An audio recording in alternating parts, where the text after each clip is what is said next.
Alhamdulillah, kalimat suci, kalimat mulia yang selalu diucapkan oleh orang-orang yang mensucikan dirinya, mengenal Tuhannya Allah. Seorang mukmin sangat yakin kalimat Alhamdulillah adalah kalimat penghubung antara dia dengan Tuhannya. Kalimat yang telah Tuhan Allah Subhanahu wa ta'ala jadikan sebagai kalimat berterima kasih atau syukur, yang dengannya segala nikmat yang kita butuhkan untuk roda kehidupan di muka bumi ini dan disempurnakan dengan puncak nikmat di akhirat nanti surga terkumpul di kalimat Alhamdulillah.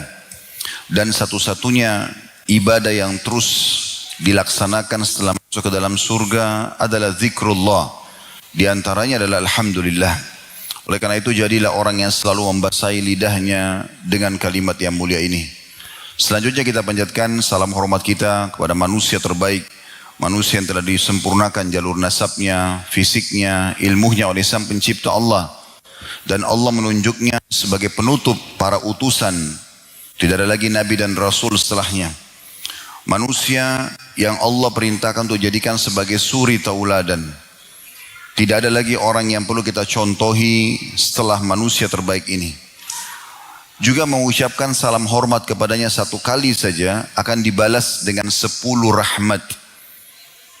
Dan kalau seandainya dibalik dengan mengucapkan 10 kali salam hormat kepada manusia terbaik ini dibalas dengan 1 rahmat saja Allah, maka sudah cukup. Karena rahmat Allah meliputi segala sesuatunya. Tapi Allah muliakan manusia terbaik ini dan muliakan siapapun yang mengucapkan salam hormat kepadanya dengan menjanjikan 1 kali salam hormat dibalas 10 kali rahmat. Dan rahmat Allah luas, masuk dalamnya pemenuhan kebutuhan, pengampunan dosa, peninggian derajat, dan solusi dari setiap permasalahan-permasalahan yang sedang kita hadapi. Oleh karena itu setelah memuji Allah Alhamdulillah, sangat wajar kalau kita selalu mengucapkan salawat dan taslim kepada Nabi besar Muhammad sallallahu alaihi wa ala alihi wa sahbihi wasallam. Pertama-tama saya mau menjalankan hadis Nabi alaihi salatu wassalam, man la yashkurun nas la yashkurullah. Siapa yang tidak berterima kasih pada manusia maka belum dihitung berterima kasih atau bersyukur kepada Allah. Maka kami pribadi dan seluruh tim dari Jakarta mengucapkan jazakumullahu khairan, dari jajaran pemerintahan Kota Lubuk Linggau, kemudian seluruh teman-teman pengurus Masjid Raudatul Jannah, seluruh teman-teman panitia yang sudah berusaha maksimal untuk pelaksanaan tablik akbar ini, dan tentu tidak luput juga teman-teman yang hadir di sini. Semoga Allah Subhanahu wa taala mengikhlaskan niat dan menjadikan ini sebagai tambahan saleh. Sekali lagi jazakumullahu khairan. Kemudian juga yang kedua yang saya ingin sampaikan, pada majlis seperti ini teman-teman sekalian, hanya kebetulan saja saya yang duduk di atas meja ini. Tapi bukan berarti saya lebih tahu daripada Anda. Saya pun manusia biasa yang terus belajar dan kita sama-sama belajar. Hanya saja kita ingin menjalankan firman Allah Subhanahu wa taala, "Fadzakir fa inna dzikra tanfa'ul mu'minin." Selalu saling memberikan peringatan karena peringatan sangat bermanfaat bagi orang-orang beriman. Dan juga para sahabat ridwanullah alaihim, setiap kali mereka ketemu pasti mereka berkata sebelum berpisah, ta'al nu'minu sa'ah. Ayo kita duduk menambah iman kita. Bahkan sering kali mereka sebelum berpisah hanya mengingatkan surah Al-Asr saja. Wal asr, demi masa kalian di dunia. Innal insana lafi khusr. Semua manusia pasti dalam keadaan rugi dan menyesal. Illa alladhina amanu wa amilu salihat. Kecuali orang-orang yang beriman dan juga sibuk mengerjakan amal saleh. Wa tawassaw bil haqqi wa tawassaw bis sabr. Saling mewasiatkanlah kebenaran ini dan saling mewasiatkanlah agar sabar sampai ajal datang nanti. Maka ini yang kita ingin kerjakan teman-teman sekalian. Kalau tadi ada yang hadir di sini karena diajak oleh temannya, diajak oleh kerabatnya, atau mungkin karena ingin tahu saja testimoni, atau ingin meramaikan saja seremoni, maka ubah niatnya. Sayang sekali. Kalau yang hadir semalam sudah mendengarkan hadis yang kami sampaikan tentang masalah salah satu keutamaan orang menuju ke masjid, dan juga salah satu keutamaan orang yang pergi menuntut ilmu ikhlas, itu akan mendapatkan pahala haji lengkap. Kita duduk beberapa waktu di sini, tanpa mengeluarkan biaya seperti biaya haji, tanpa meluangkan waktu seperti waktu haji, tanpa juga mengeluarkan energi seperti pada saat haji, tapi kita bisa mendapatkannya hanya dengan mengejar keutamaan majelis ilmu. Ilmu agama ini, saudaraku seiman, kita sangat butuhkan. Bahkan lebih kita butuhkan daripada makanan pada saat lapar, minuman pada saat haus, tempat tidur dan tempat istirahat pada saat capek. Karena ilmu agama ini akan memandu kita. Mana makanan, mana minuman, mana tempat tidur yang boleh dan tidak boleh. Mana yang dibolehkan oleh Sang Pencipta Allah, mana yang tidak boleh. Maka menuntut ilmu ini wajib dalam Islam. Kita tidak perlu melihat siapa yang menyampaikan, tapi apa yang disampaikan. Kalau disampaikan, qala Allah, qala Rasul, Allah berfirman dalam Al-Quran, Rasulullah SAW bersabda di dalam hadis-hadis beliau, dan juga menyampaikannya sesuai dengan rujukan yang disampaikan dan dijelaskan oleh para generasi yang hidup bersama Nabi SAW, yaitu para sahabat, biasa dikenal dengan kaum salafus salih, maka terima. Tidak perlu melihat penampilannya, tapi isi ilmu, karena kita butuh ilmunya. Itu yang kita ingin sampaikan di pembukaan kita ini, agar menjadi pondasi bahasan dulu. Semalam teman-teman sekalian kita sempat membahas tema indahnya ibadah. Dan kita sempat menyinggung tujuan dasar kita hidup di muka bumi ini. Dan kita wajib tahu itu. Kenapa kita lahir dari rahim ibu kita? Kenapa kita punya dua buah mata, dua telinga, punya bibir, punya lidah, punya hidung, punya dua tangan, seluruh organ tubuh ini. Kenapa semua ini ada? Lahir tiba-tiba sudah punya ibu, sudah punya ayah. Kenapa ada udara, ada api, ada pergantian siang malam, ada pergantian musim. Banyaknya makanan dan tumbuh-tumbuhan, buah-buahan, variasi hewan-hewan dan segala macam fenomena yang kita bisa lihat. Sistem raksasa depan mata kita ini, semua itu punya tujuan. Dan kembali kepada satu ayat Al-Quran dalam surah Az-Zariyat, surah nomor 51 ayat 56. Wa ma khalaqtul jinna wal insa illa liya'budun. Allah mengatakan sebagai pencipta, aku tidak adakan kalian wahai jin dan manusia. Aku tidak ciptakan kalian di sini dengan semua fasilitas ini kecuali untuk menyembah kepadaku. Jadi tujuan kita ada di sini memang untuk sholat, untuk puasa, untuk tutup aurat, untuk zakat, untuk haji, untuk bakti sama orang tua, jenguk orang sakit, ya, membantu orang-orang susah, dan sekian banyak semalam. Seingat saya lebih dari 20 atau 25 jenis ibadah yang sudah sempat kita sebutkan dengan keutamaan-keutamaannya. Dan pada pagi ini teman-teman sekalian, tema ini satu rangkaian juga dengan nanti malam. Semuanya ini saya coba buat dengan izin Allah Subhanahu wa taala, membuat ini seperti satu rangkaian, ya, satu komponen yang tidak bisa terpisahkan. Pada pagi ini insya Allah kita pindah ke step yang kedua. Kalau semalam kita membahas tentang step pertamanya, tujuan kita hidup supaya kita isi terus menyibukkan diri dengan apa yang Allah perintahkan, menikmati apa yang Allah halalkan, dan menjauhi apa yang Allah larang. Maka sekarang kita pindah ke step setelahnya. Ada prosesi pindah alam yang kita biasa sebut dengan kematian. Ini step kedua.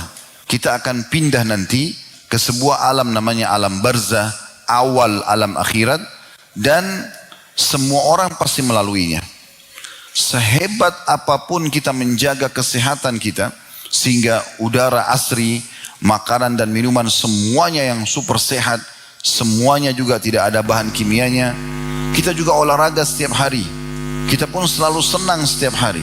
Tetap kalau ajalnya datang dia akan meninggal, karena mati sebuah pintu untuk menuju kepada kehidupan abadi.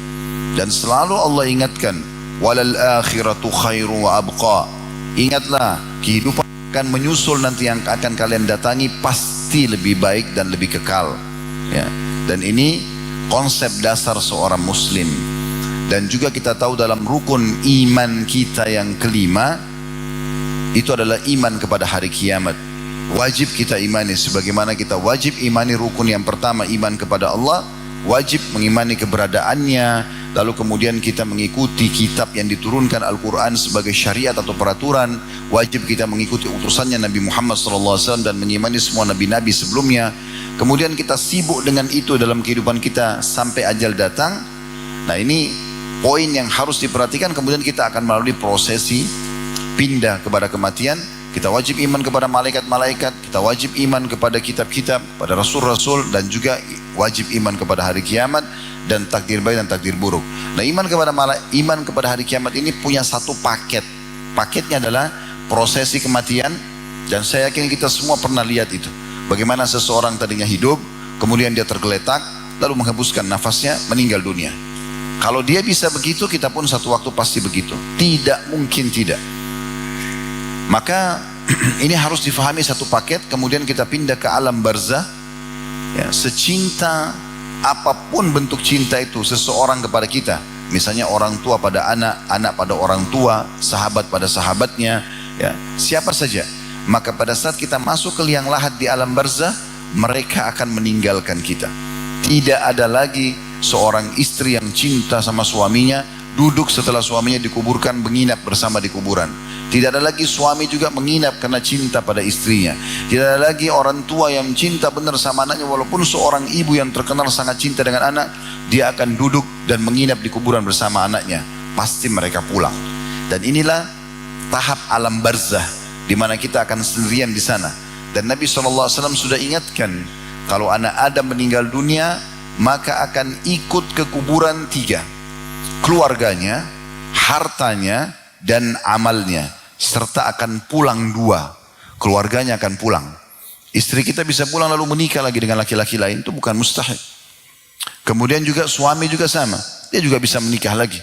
Anak-anak juga kembali kepada aktivitasnya, teman-teman juga kembali kepada, semuanya akan tinggalkan kita. Kemudian harta, semewah apapun mobil yang kita miliki, tidak pernah ada orang mobilnya diikutkan masuk ke liang lahatnya.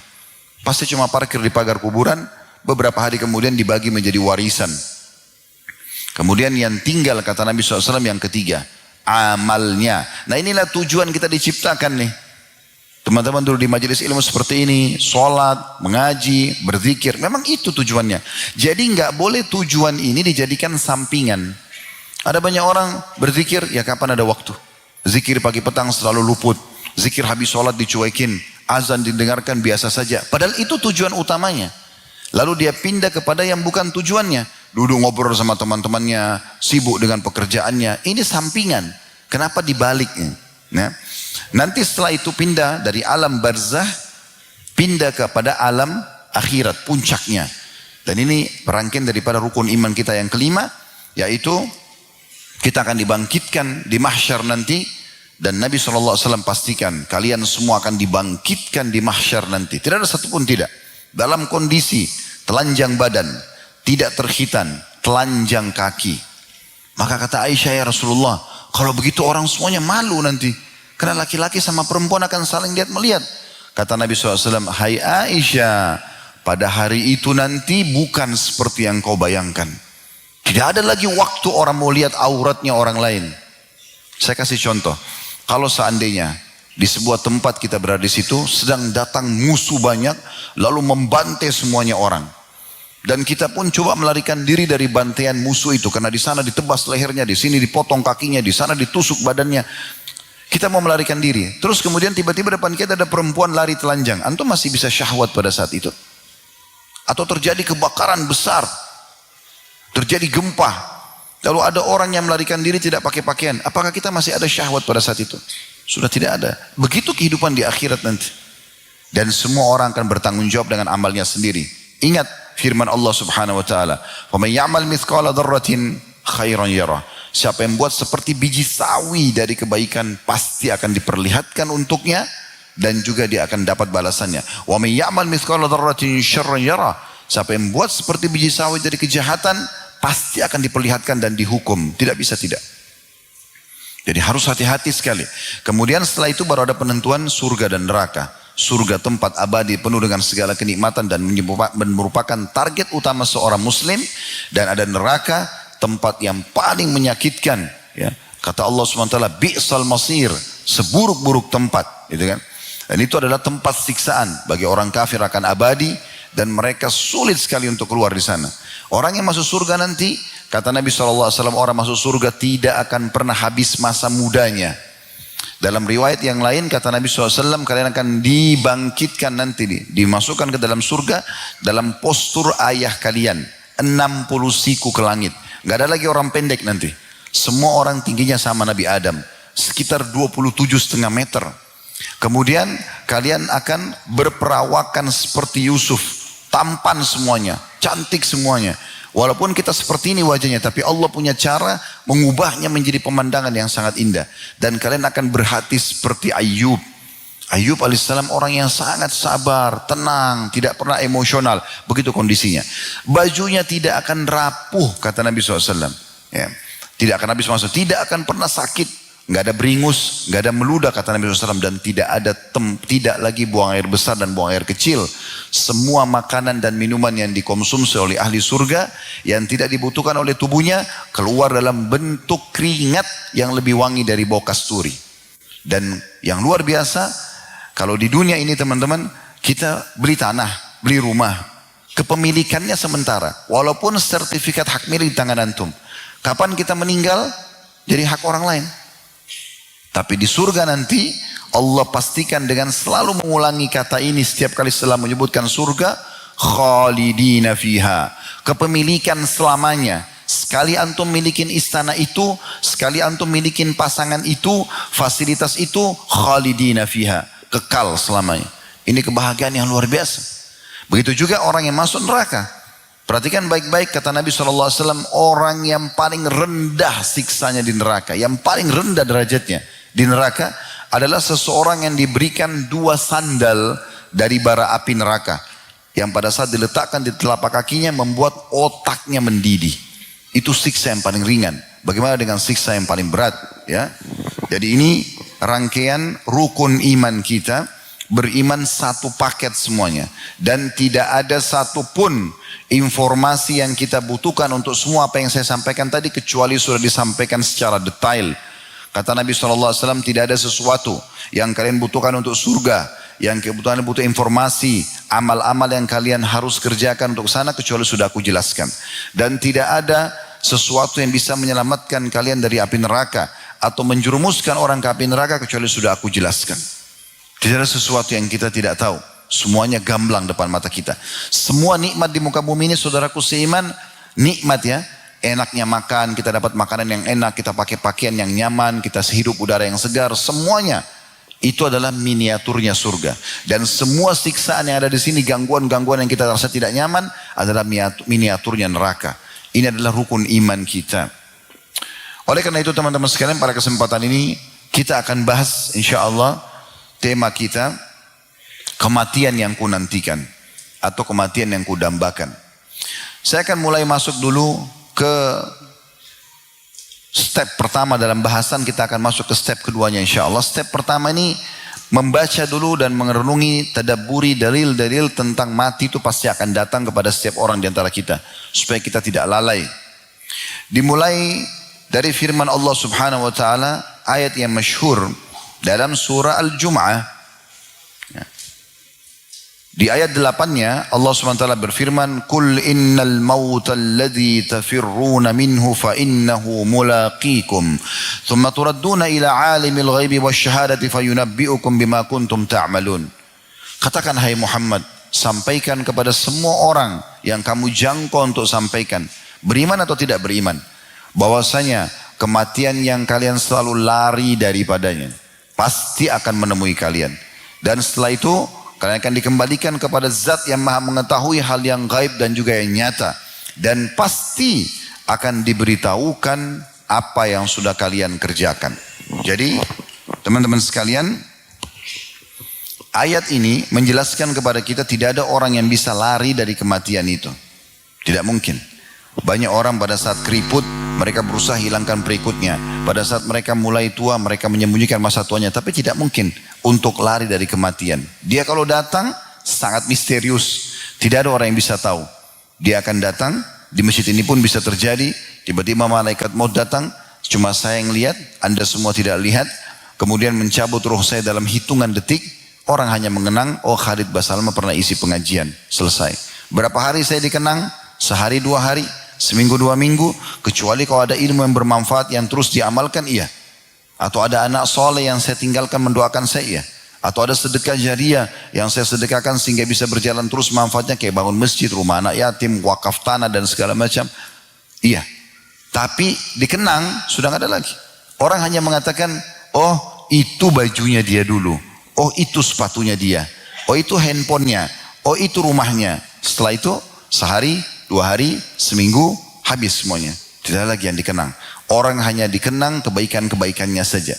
Selebihnya yang selama ini orang jor-joran, ya saling berantem, berebut tanah, ya memperebutkan materi dunia, itu akan ditinggalkan semua. Lalu untuk apa dihabiskan waktu untuk itu semua? Toh Hasan Basri sudah mengatakan, aku selalu senang dan tenang karena aku tahu rezekiku tidak akan pernah diambil oleh orang lain. Tidak mungkin pindah ke tangan orang lain. Kalau sudah rezeki antum, akan sampai kepada antum. Pernah ada seorang pengusaha, setelah kami tabligh akbar di Masjid Al-Irsyad di Surabaya waktu itu, dia datang dan dia mengatakan kepada saya, Ustaz, bagaimana saya memahami tentang keadilan Allah? Saya pengusaha muda dan saya memiliki beberapa teman. Teman-teman saya ini semuanya ibadahnya di bawah saya. Dia bilang gitu. Saya tahu sendiri, mereka sholatnya masih kadang-kadang, mereka juga masih ada pelanggaran. Saya coba lebih istiqomah dari mereka. Tapi di saat kami masuk untuk memperebutkan tanda kutip satu proyek, mereka dapat, saya tidak dapat. Bagaimana saya memahami supaya hati saya tenang? Maka jawaban saya sederhana, belum rezeki Anda. Kalau belum rezeki kita, tidak akan sampai kepada kita. Kalau rezeki kita subhanallah akan sampai ke kita. Sering kali kadang bahkan kita duduk kita nggak minta, tapi tiba-tiba ada yang kasih makanan. Rezeki kita harus sampai. Pakaian dikasih, apa saja. Ya. Kemudian teman-teman sekalian, ayat yang kedua menyampaikan kepada kita bahwasanya kita pasti akan meninggal semuanya. Yaitu surah Al-Imran, surah nomor 3 ayat 185. Yang bunyinya, ini subhanallah kalau lagi tidak bermasalah kita dari internet, mungkin kalau semua menyalakan data selulernya maka akan mengganggu live kita. Saya akan minta teman-teman buka aplikasi Al-Quran, cuman khawatirnya memang mengganggu. Seperti semalam kita tidak bisa maksimal live karena memang banyaknya data seluler yang menyala dan mengganggu sinyal ya. Tapi di sini antum bisa dengarkan, kalau yang menulis silakan surah Al-Imran 185. Kullu nafsin dha'iqatul maut wa innama tuwaffawna ujurakum yawmal qiyamah faman zuhziha 'anil nari wa udkhilal jannata faqad faz wa mal hayatud dunya illa mata'ul gurur. Kata Allah SWT, semua yang bernyawa pasti mati. Pasti mati. Dan pasti kalian akan diberikan balasan dari perbuatan kalian nanti di hari kiamat. Berbuat ketaatan dan kebaikan akan terima, berbuat keburukan akan dihukum. Maka pada saat itu nanti di hari kiamat, siapa yang diselamatkan dari api neraka dan masuk ke dalam surga, sungguh dia telah mendapatkan kemenangan yang besar. Dan ketahuilah, kehidupan dunia itu hanya kehidupan yang memperdaya saja. Karena akan dilalui. Kemudian juga yang ketiga, surah An-Nisa, surah nomor 4 ayat 78. Allah juga mengingatkan, Aynama takunu yudrikkumul mautu walau kuntum fi burujim musyayyadah. Yang artinya, kalian dimanapun berada, sembunyi dimanapun, tetap kematian akan datang kepada kalian walaupun kalian berada di sebuah building, bangunan yang kokoh. Malaikat maut bisa datang menembus semua benteng-benteng, ya, dinding-dinding yang kuat, pengawal-pengawal yang berotot, semua akan dilewati. Tidak ada yang bisa menahan itu. Nabi Sulaiman alaihissalam disegani sekali oleh orang-orang di sekitarnya, terutama para prajurit dari jin, dari manusia, dari hewan-hewan, segan sekali sama beliau. Yang itu Allah suruh begitu. Maka diberikan kerajaan tidak lain untuk orang sebelum-sebelumnya. Tapi apa yang terjadi? Allah ingin menjelaskan pada para pengikutnya kalau Sulaiman pun mati. Maka Allah buat Nabi Sulaiman dicabut ruhnya sementara beliau duduk di singgasananya. Dan tidak ada yang tahu, karena dalam kondisi duduk berhari-hari tetap matanya terbuka, tetap dalam kondisi duduk pegang tongkatnya. Ketahuannya kapan? Pada saat tongkatnya dimakan oleh rayap. Allah datangkan rayap memakan tongkatnya. Begitu tongkatnya lepas, baru Sulaiman alaihissalam jatuh. Maka pada saat itu pun akhirnya mereka menyadari, terutama dari kalangan jin, kalau ternyata tidak ada yang bisa luput dari kematian itu. Begitu juga Nabi Muhammad SAW. Beliau manusia terbaik. Tetap juga beliau wafat. Dan akhirnya beliau mengucapkan kalimat terakhirnya, Barir Rafiqul A'la. Saya memilih untuk bertemu dengan Tuhanku. Lalu Nabi SAW meninggal. Hampir seluruh sahabat tidak bisa menerima kematian beliau. Tidak menyangka kalau Nabi mati. Umar bin Khattab yang terkenal dengan imannya baja, menghenuskan pedang sambil mengatakan, siapa yang mengatakan Nabi meninggal, saya akan tebas lehernya. Saking paniknya. Tidak ada yang tenang pada saat itu kecuali Abu Bakar radhiyallahu anhu. Abu Bakar datang, kemudian menepuk pundak Umar, lalu menyuruhnya tenang. Umar mengatakan, pada saat saya lihat Abu Bakar, saya mulai tenang. Lalu Abu Bakar menyuruh duduk semua. Setelah Abu Bakar masuk ke rumah Nabi SAW, melihat Nabi sudah meninggal. Lalu Abu Bakar mengecup keningnya Nabi SAW, menutup wajah beliau dengan kain kafannya. Kemudian beliau mengatakan, ya Rasulullah, Anda sudah lepas dari penatnya dunia ini. Anda menuju kepada janji Tuhan Anda yang sebenarnya. Lalu dia tenangkan para sahabat, dia mengatakan, Man kana ya'budu Muhammadan fa inna Muhammadan qad mat. Wa man kana ya'budullah fa inna Allah hayyun la yamut. Siapa yang menyembah Muhammad, ketahuilah Muhammad telah wafat. Tapi siapa yang menyembah Allah, Allah itu zat yang maha hidup dan terus mengurus hamba-hambanya. Nabi Musa alaihissalam pernah kedatangan malaikat maut, tapi dalam wujud manusia. Para nabi-nabi sering didatangi oleh para malaikat, kadang-kadang dalam wujud manusia atau wujud malaikat langsung. Nabi Musa alaihissalam tidak tahu. Lalu kemudian dalam hadis Bukhari dikatakan, malaikat maut ditanya oleh Nabi Musa, siapa kamu, kenapa kamu datang? Dia bilang, saya datang untuk mencabut ruhmu. Maka Nabi Musa alaihissalam pikir ini bercanda. Dia sempat menampar bagian wajah, bahkan dalam hadis dikatakan mencongkel matanya, dia tidak tahu. Pikir ini orang penjahat mungkin. Terus kemudian malaikat maut dalam hadis ini kata Nabi SAW kembali kepada Allah mengatakan, ya Allah, engkau mengutusku kepada hambamu yang tidak ingin meninggal. Maka diperintahkan lagi oleh Allah SWT, kembalilah ke sana dan tanyakan kepada dia, apa dia ingin dipanjangkan umurnya. Lalu datang wahyu menyampaikan kepada Nabi Musa kalau itu adalah malaikat maut.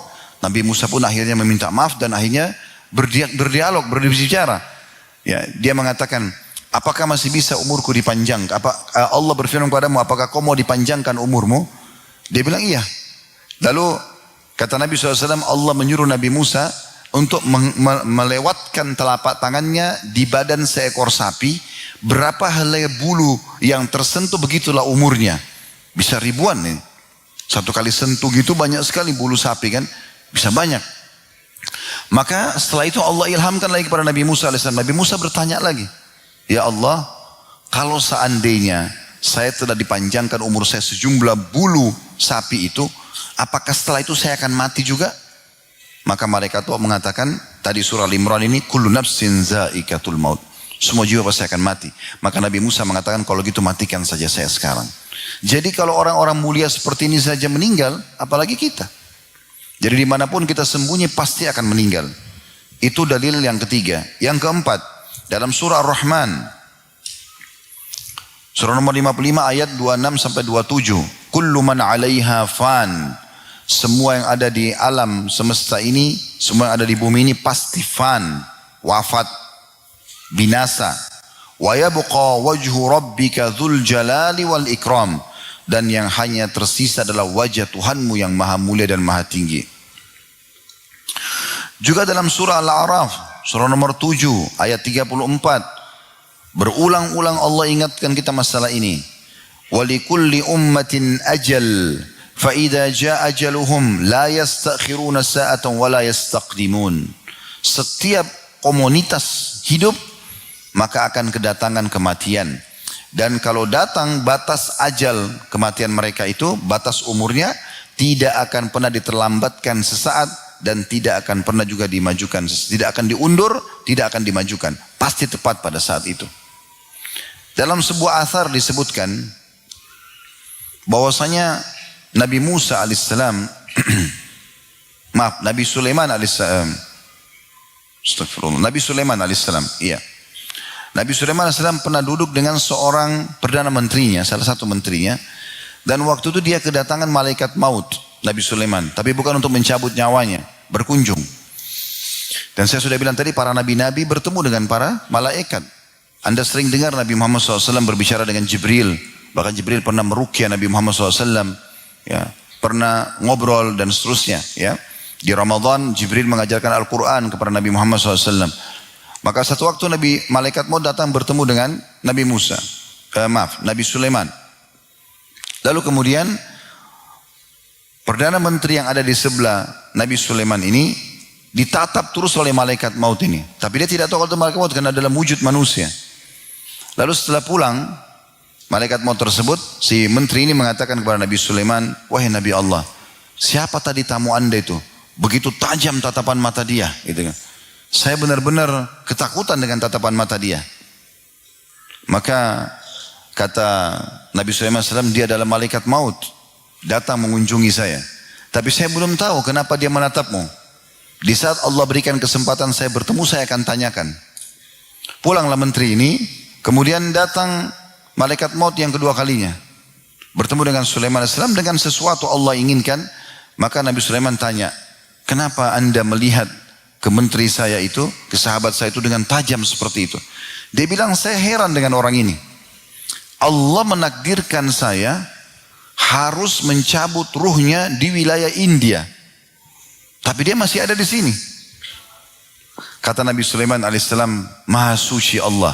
Jadi rupanya si menteri tadi sebelum pulang, dia sempat bilang karena dia ketakutan, dia bilang, wahai Nabi Allah, Allah kan memberikan anda salah satu mukjizat angin.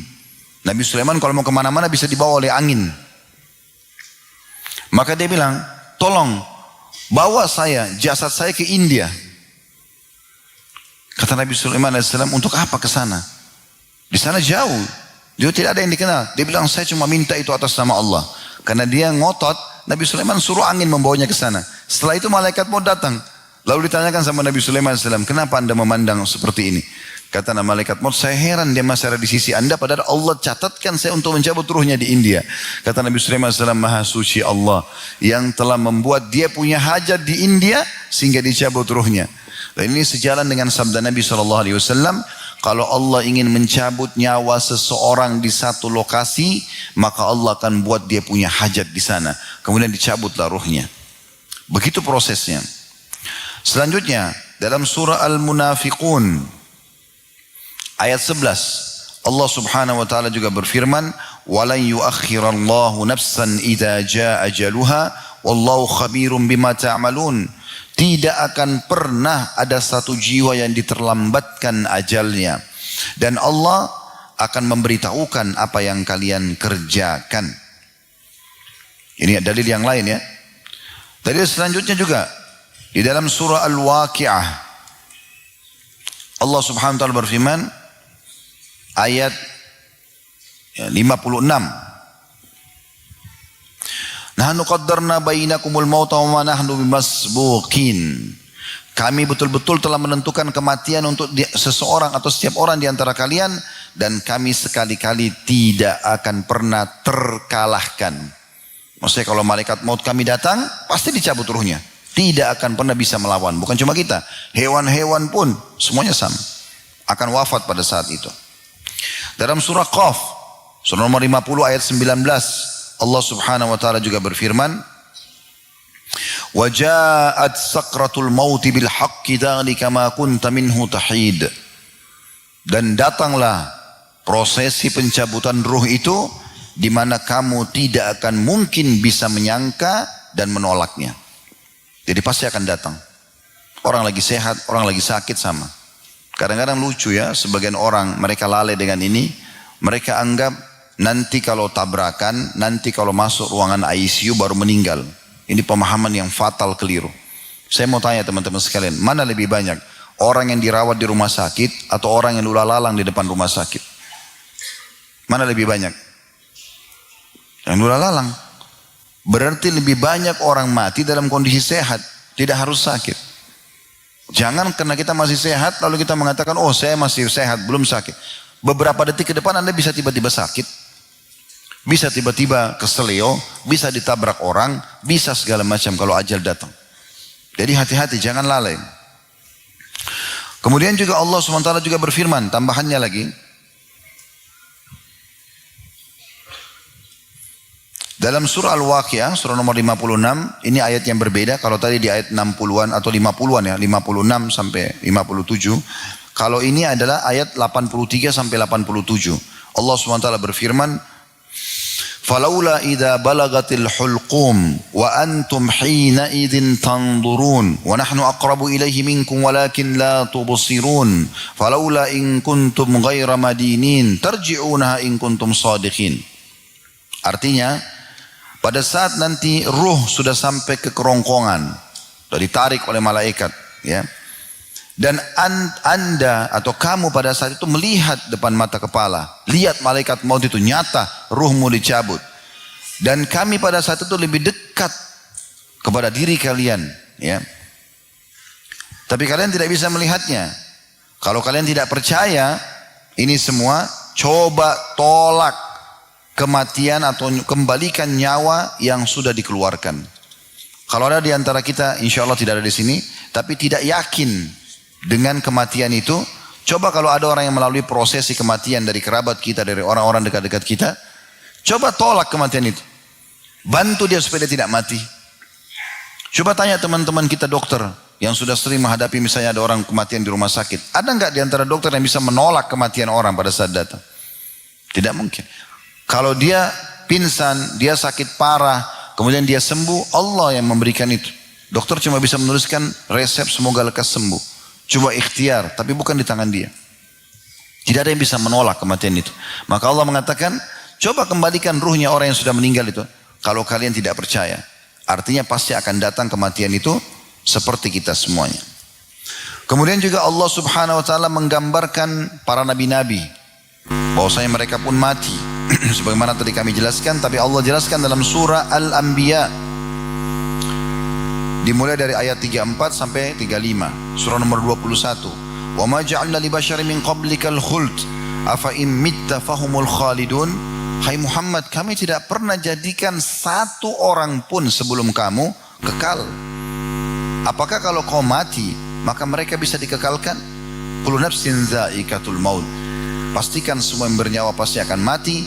Wa nabluukum bisyarri wal khairi fitnatan wa ilaina turja'un. Kami uji kalian dengan kebaikan dan kejahatan. Kalau kalian ikuti, kerjakan kebenaran, kebaikan, kalian dapat pahala. Kalian kerjakan keburukan, kalian akan dihukum. Dan kalian pasti akan dikembalikan kepada kami. Ini adalah dalil teman-teman dari Al-Quran. Dan kalau kita mau korek, banyak sekali ayat Al-Quran tentang masalah ini. Tapi ini sebagiannya. Allah berfirman kepada saya dan teman-teman sekalian di pagi ini, mengingatkan kepada kita, karena Allah lah yang menghidupkan kita dan memberikan kita kesempatan untuk saya menyampaikan, Anda juga mendengarkan, untuk mengingat kembali tentang adanya kematian itu. Kita dengarkan dari hadis Nabi SAW. Ibnu Umar meriwayatkan bahwasanya beliau mengatakan, kuntu ma'a Rasulillahi SAW. Satu hari saya pernah bersama dengan Rasulullah SAW. Faja'ahu rajulun minal ansar fasallama ala Nabi SAW. Maka tiba-tiba datanglah seseorang laki-laki dari Ansar dan mengucapkan salam kepada Nabi SAW. Thumma qal, lalu orang itu berkata, ayyul mu'minina afdal.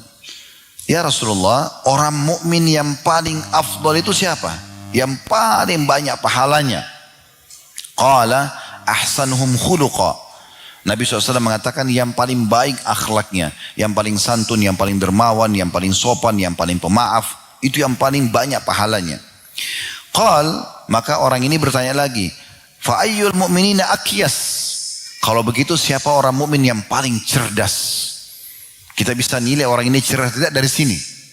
Maka kata Nabi SAW, qala aktsaruhum lil mauti dzikra wa ahsanuhum lima ba'dahu isti'dada ulaikal akyas. Orang mukmin yang paling cerdas adalah orang yang paling banyak mengingat kematian di antara mereka dan selalu memperindah dan memperbanyak persiapan untuk menghadapi kematian itu. Mereka lah orang-orang yang cerdas. Hadis ini diriwayatkan oleh Ibnu Majah dan dihasankan oleh Syekh Albani. Jadi kalau ada teman-teman Anda, kerabat Anda selalu yang dia fikirkan masalah kematian, dia khawatir kalau dia mati nanti dihisab sama Allah, dia sibuk dengan amal soleh, ini orang yang paling cerdas. Jangan dianggap ini orang bodoh. Oh ini orang terlalu alim, masih muda, terlalu berlebihan, segala macam. Tujuan hidupnya memang untuk itu. Dan dia ingin menyelamatkan dirinya. Ya.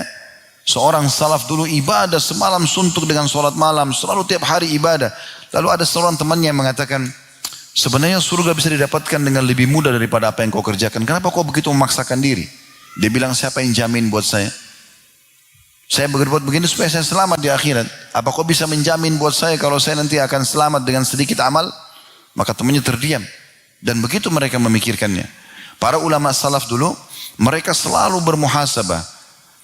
Rabi' ibn Hutsaim rahimahullah, seorang ulama tabi'in, itu sampai menggali liang lahat di belakang rumahnya. Dia gali liang lahat sendiri. Tiap malam dia masuk di situ. Tiap malam.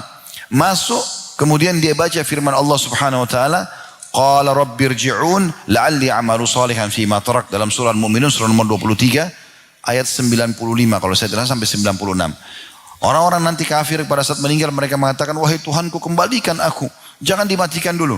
Siapa tahu aku bisa mengerjakan amal saleh yang pernah aku tinggalkan. Kalau Allah bilang, kalla innaha kalimatun huwa qailuha, itu omongan kosong yang mereka ucapkan, tidak akan mungkin terjadi orang dikembalikan lagi. Jadi harus hati-hati sekali. Kita harus pikirkan memang masalah kematian. Nabi SAW juga mengingatkan dalam sabda yang lain diriwayatkan An-Nasa'i, Tirmidzi dan Ibnu Majah, aktsiru dzikra hadhimil ladzat, banyak-banyak mengingat sesuatu yang memutuskan kelezatan-kelezatan dunia ini. Maksudnya kematian. Juga dalam sabda yang lain, beliau mengatakan, aktsiru dzikra hadhimil ladzat fa innahu ma dzakarahu ahadun fi dhiqin minal 'aishi illa wassa'ahu. Perbanyak ingat kematian, karena kalau orang ingat di saat dia lagi sempit, lagi ada masalah di dunia ini, kecuali akan melapangkan hidupnya. Wala fi sa'atin illa dhayyaqahu 'alaihi. Dan tidak ada orang yang mengingat pada saat dia lagi melimpah nikmat kecuali dia akan berhati-hati. Diriwayatkan oleh Ibnu Hibban dan disahihkan oleh mereka. Kemudian Ad-Daqqaq berkata, man aktsara dzikral mauti ukrima bi thalath. Siapa yang banyak mengingat mati, dia akan dikaruniai 3 hal. Sekarang kita pindah ke perkataan salaf. Kalau tadi ayat Al-Quran sudah, hadis sudah, sekarang kita pindah ke perkataan salaf. Bagaimana mereka memahami masalah ini? Dia mengatakan, man aktsara dzikral mauti ukrima bi thalath. Siapa yang banyak mengingat mati pasti dikaruniai 3 hal. Yang pertama, ta'jilut taubah. Pasti dia akan segera bertaubat. Orang kalau tahu dirinya mau mati dan dia sadar, maka dia segera bertobat dari dosa-dosanya. Yang kedua, wa qana'atul qalb, dan juga kepuasan hati. Semua yang dia miliki udah dia puas dengan itu. Dan yang ketiga, wa nasyatul ibadah. Dia pasti akan sangat semangat dalam ibadah karena dia tahu dia akan mati. Wa man nusiyal maut, dan siapa yang terlupakan kematian darinya, ujila bi thalath, maka dia pun akan merasakan atau mendapatkan 3 hal. Disegerakan padanya 3 hal. Taswifut taubah, menunda-nunda taubat. Tidak mau taubat, selalu dalam kemaksiatan, selalu dalam kelalaian. Yang kedua, talqur ridha bil kafaf, tidak pernah mau menerima pemberian Allah, selalu berkeluh kesah dengan jabatannya, dengan rezeki yang diberikan, istrinya, suaminya, selalu kurang. Itu karena tidak tahu kalau dia mau mati, tidak sadar. Dan yang ketiga, wattakasul fil ibadah, maka dia akan sangat malas dalam beribadah. Jadi kalau teman-teman bilang, Ustaz, bagaimana caranya supaya saya rajin sholat malam? Bagaimana caranya supaya saya rajin selalu mau ibadah kepada Allah dan saya tinggalkan maksiat? Sederhana, ingat kematian. Dan Nabi SAW mengajarkan kepada kita salah satunya untuk ingat kematian, yang paling kuat pengaruhnya ziarah kubur. Kata Nabi SAW, kuntu nahaitukum an ziyarat kubur fazruha fa inna tudzakkirul akhirah. Dulu di Mekah, di fase Mekah, saya larang kalian ziarah kubur. Karena di Mekah dulu masih sedikit kuburan umat Islam, banyak kuburan orang non-muslim. Tapi sekarang setelah beliau hijrah ke Madinah, ada kuburan muslimin, ziarahilah. Karena dia akan mengingatkan kematian. Nabi Muhammad SAW sering mengulang-ulangi ziarah kubur, berulang-ulang. Hampir dalam 1 pekan berulang kali menziarahi ziarah kuburan Baqi, mengucapkan salam kepada mereka, mendoakan mereka, kemudian beliau mengingat masalah kematian. Dan sering kali kalau beliau lewat bersama dengan para sahabat di kuburan, pasti beliau ingatkan apa yang beliau bisa ingatkan. Banyak riwayat, diantaranya pernah beliau lewat di satu kuburan bersama para sahabat, terdengar suara ribut sekali. Allah buat mereka dengarkan suara itu. Maka kata Nabi SAW, suara itu adalah suara siksaan kaum Yahudi yang ada di kuburan. Kemudian juga beliau pernah melewati 2 buah kuburan. Beliau tanya, kuburannya siapa ini? Sudah tua sekali. Mereka mengatakan, kuburan orang dari masa lalu ya Rasulullah. Kata Nabi SAW, sungguhnya dua penghuni kuburan ini sedang disiksa. Yang satu karena tidak cebok pada saat kencing, yang satu suka menyebarkan adu domba. Nabi SAW sampaikan informasi yang sedang terjadi. Beliau juga pernah menyampaikan pada saat jasadnya Abu Jahal, ya, Umayyah bin Khalaf, Syaibah, Walid, dan tokoh-tokoh Quraisy yang lain di Badar, dikumpulkan di satu sumur, Nabi SAW bilang, wahai fulan, dipanggil satu-satu namanya, 70 orang. Disebutkan semua nama-namanya. Lalu Nabi SAW mengatakan, dan sahabat dengar, apakah kalian sudah mendapatkan apa yang Allah ancamkan kepada kalian? Sungguh aku telah mendapatkan apa yang Tuhanku janjikan kepadaku. Maksudnya dengan beriman dan beramal saleh aku diberikan kemenangan. Aku nikmat dalam beribadah. Di dunia aku dapatin, di akhirat aku dapat. Lalu kata Umar, ya Rasulullah, mereka sudah mati. Jadi jenazah, bangkai. Bagaimana mereka bisa dengar anda? Kata Nabi SAW, wahai Umar, ini mujizat untuk Nabi saja. Kata Nabi SAW, demi zat yang jiwaku dalam genggamannya, maksud demi Allah, sungguh mereka lebih mendengar suaraku daripada kau dengar suaraku. Tapi mereka tidak bisa menjawab lagi. Begitu kondisinya, Nabi selalu gambarkan, ini loh ada kehidupannya mereka ini. Teman-teman sudah tahu belum, kalau kita sholat jenazah, 4 kali takbir, ya takbir pertama baca Al-Fatihah tanpa iftitah dan tanpa surah, takbir kedua baca salawat kepada Nabi SAW yang kita baca di salat di tahiyat, kemudian takbir ketiga mendoakan dia, takbir keempat kita salam. Takbir ketiga di antara dua kita adalah Allahumma rzukhu daran khairan min darihi. Ya Allah karuniahi dia, mayit ini, rumah lebih baik daripada rumahnya, supaya kuburannya jadi taman dari taman surga. Wa ahlan khairan min ahlihi, keluarga lebih baik daripada keluarganya, karena akan ditemani oleh amal solehnya nanti. Wa jaran khairan min jaran, tetangga lebih baik daripada tetangganya. Jadi ini ada kehidupan di sana, alam barzakh. Kita disunnahkan untuk mengucapkan salam setiap kali ke kuburan. Ada 3 buah riwayat diangkat oleh Imam Nawawi rahimahullah. Yang pertama, Assalamualaikum dara qaumin mu'minin. Semoga keselamatan selalu tercurahkan untuk kalian wahai penghuni negeri orang-orang beriman. Wa atakum ma tu'adun. Kepada kalian apa yang telah datang kepada kalian, apa yang telah dijanjikan kepada kalian, maksudnya kematian dan kehidupan alam barzah. Gadan muajjalun, sampai waktu yang sudah Allah tentukan. Wa inna insyaallah bikum lahikun, dan kami pasti akan menyusul kalian. Dalam riwayat yang lain, tentu di sini riwayatnya yang pertama ini ada tambahan. Lalu Nabi SAW mengatakan, yakfirullahu au ghafarallahu li ahli al-baqi'il gharqad. Semoga Allah memaafkan penghuni baqi' gharqad. Jadi kita bisa doakan ampunan untuk para ahli kubur. Riwayat yang kedua, Assalamualaikum ahlad diyari minal muslimina wal mu'minin. Semoga keselamatan tercurahkan untuk kalian. Kita sedang bicara dengan orang-orang yang di kuburan, tapi kita tidak bisa dengar respon mereka. Tapi kita disunnahkan begini. Keselamatan semoga curang untuk kalian wahai penghuni negeri orang-orang muslim dan orang-orang mukmin. Wa inna insyaallah bikum lalahikun, dan kami akan menyusul kalian. Ini doa yang selalu setiap lewat kuburan sunnah baca ini. Nabi SAW tekankan supaya kita ingat, sana ada kehidupan kita pun akan nyusul. As'alullah lana walakumul afiyah. Saya minta untuk diri saya dan untuk kalian keselamatan. Riwayat yang ketiga, Assalamualaikum ahlal kubur. Semoga keselamatan untuk kalian wahai penghuni kuburan. Ya. Kemudian yakfirullahu lana walakum. Semoga Allah maafkan kami dan juga kalian. Antum salafuna wa nahnu bil athar. Kalian mendahului kami dan kami akan menyusul kalian. Jadi ini berarti menandakan ada kehidupan di sana. Ya. Dalam satu firman Allah SWT mengatakan, tidakkah mereka perhatikan bagaimana kami jadikan bumi itu tempat untuk orang hidup dan orang mati. Kita lagi jalan naik mobil atau jalan kaki, di sebelah kita kuburan. Kita hidup, ini mati.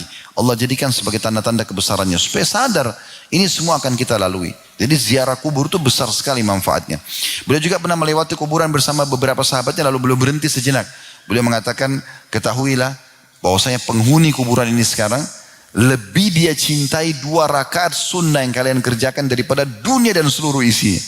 Maksudnya kalau dia diberikan kesempatan hidup, dia tidak akan lagi mau mengejar dunia.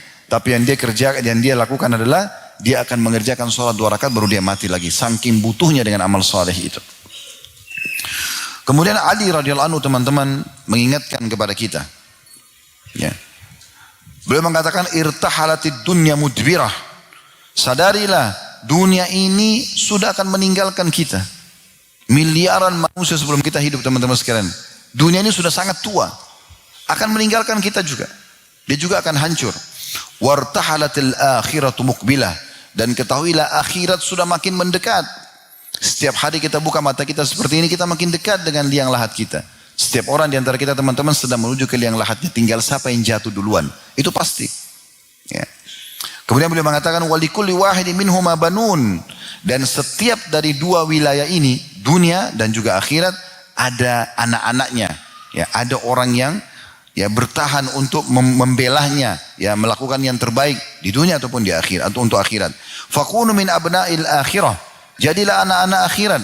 Wala takunu min abna'id dunya. Jangan kalian menjadi anak-anak dunia. Fa innal yawma amal wala hisab. Karena di dunia ini sekarang bebas berbuat tapi belum ada kalian dihukum, belum ada hisabnya. Wa gadan hisabun wala amal. Tapi nanti di akhirat akan ada hisab tapi tidak bisa lagi beramal. Hadis riwayat Bukhari Muslim. Nabi SAW teriak-teriak kepada para sahabatnya, wahai yang punya masalah dengan saudaranya, selesaikan sekarang di dunia. Sebelum datang hari nanti, akhirat. Tidak ada lagi manfaatnya dirham dan dinar. Gak ada lagi manfaatnya rupiah, euro, real. Gak bisa. Negosiasi dengan balas tanah, ucapan maaf, kasih building, gak ada manfaatnya. Kata para sahabatnya Rasulullah, lalu apa nanti di sana? Kata Nabi SAW, amalmu atau dosanya dia. Kalau kau jahatin orang, amalmu akan dibagi-bagi. Kita yang sholat dia yang nikmati, kita yang puasa dia yang nikmati, kita haji dia yang nikmati. Karena sibuk gosipin orang, fitnah orang dan seterusnya. Kalau tidak cukup, dosa mereka. Mereka yang zina, mereka yang riba, kita yang dihukum. Maka hati-hati. Saya selalu nasihati diri saya dan saya jadikan pegangan hidup teman-teman. Saya juga berikan kepada anda semuanya nasihat ini. Menujulah kepada kematian dan ke akhirat dengan membawa dua hal. Bawalah amal soleh, sibuk dari amal soleh ke amal soleh yang lain, dan teman yang soleh, sahabat yang soleh, karena dia bisa berikan syafaatnya. Kalau seseorang mukmin nanti ditimbang amalnya dan dia lolos pada hari kiamat, maka Allah berikan dia kesempatan memberikan pertolongan pada orang lain.